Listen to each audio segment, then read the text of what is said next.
So we already got the question for the Cho-san.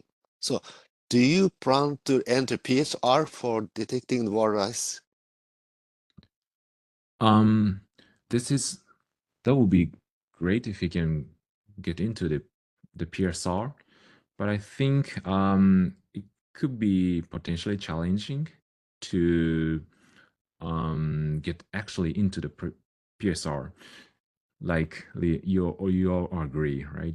So I would say we can stand next to the PSR and shoot the interior of the PSR using the standoff capability of the laser.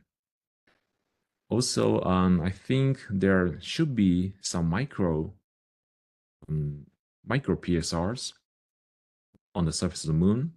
So I think we can take advantage of the laser and high resolution laser shooting capability to analyze those small little micro PSR or micro cold trap to analyze the abundance of water on this in this shadow. I hope this answers your question. Thank you. The other questions? Okay, next question. Oh, let's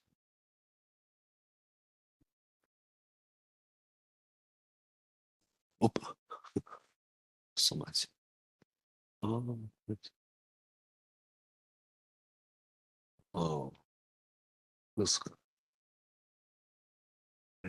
Just a moment.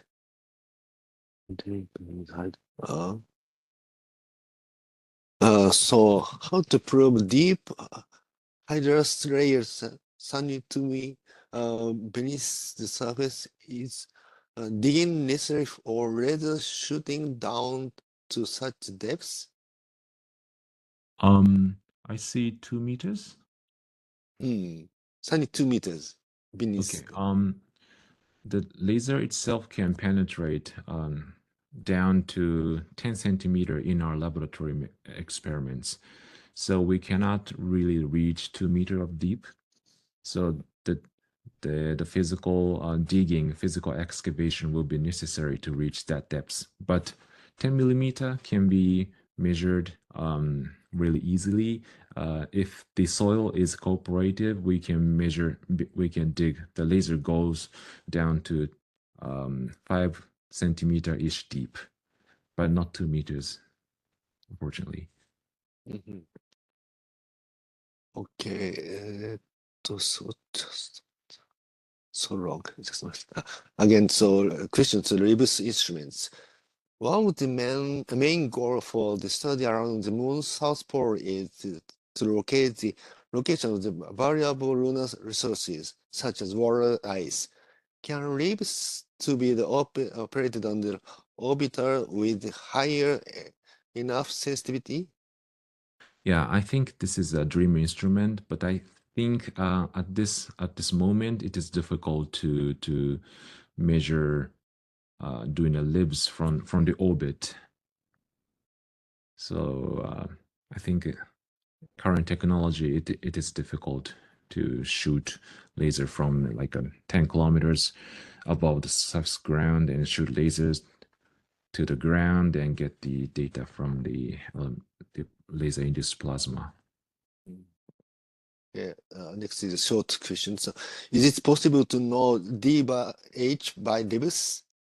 Yeah, this is very great question. And if deuterium is really very abundant, it is possible.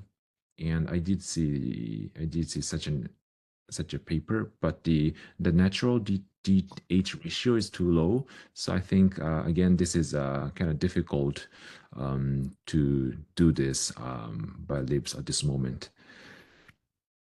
Hmm. But some people are trying to do this by molecular by looking at the molecular emissions, and so I think work is in progress to measure DH ratio, but not necessarily we thought about this, but we found it is difficult with our current setup. Yeah, unfortunately. Okay, and the next one is it, can you comment on the doing reviews on the moon compared to the doing reviews on Mars? How do the plasma physics differ between the bodies with atmospheric versus bodies with no atmospheres? Is it easier or harder to do reviews on the moon compared to the Mars?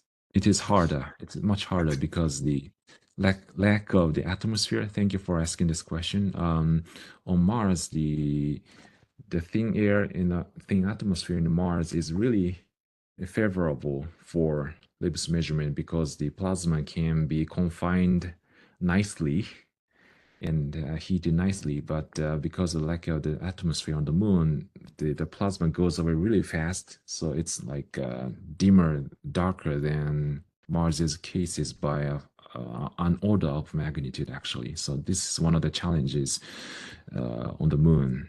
But our experiments indicate that it's still possible to get the Lebesgue spectra on the moon. So thank you for asking this question. And from Elias and the questions. So, is there a remote microimager? What is the parameters of the camera? Ah, thank you very much again for this question. Yes, there is a remote microimager, and the camera parameter is that the spatial, for example, spatial resolution is like a 20 micron per pixel when the sample is 1.5 meters away. And the focal length is approximately 100 millimeters, if I remember correctly. So yeah, this microimager can be used for auto-focusing activity and to analyze or observe the texture of the target of the analysis. Okay, thank you. And for Rampersant, so what degrees of freedom does Maple need for positioning, pointing? If the camera is not pointable, could you still achieve your goals? Yeah, that's a great question. Thank you, Dr. Ewing, for asking it. We can achieve our goals without doing any pointing. It just, you have to drive the rover and put it in the right spot.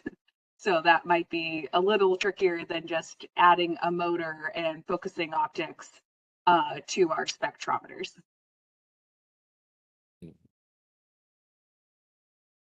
Okay, thank you. Thank you for all these presentators. So now this session should be closed because the time has come.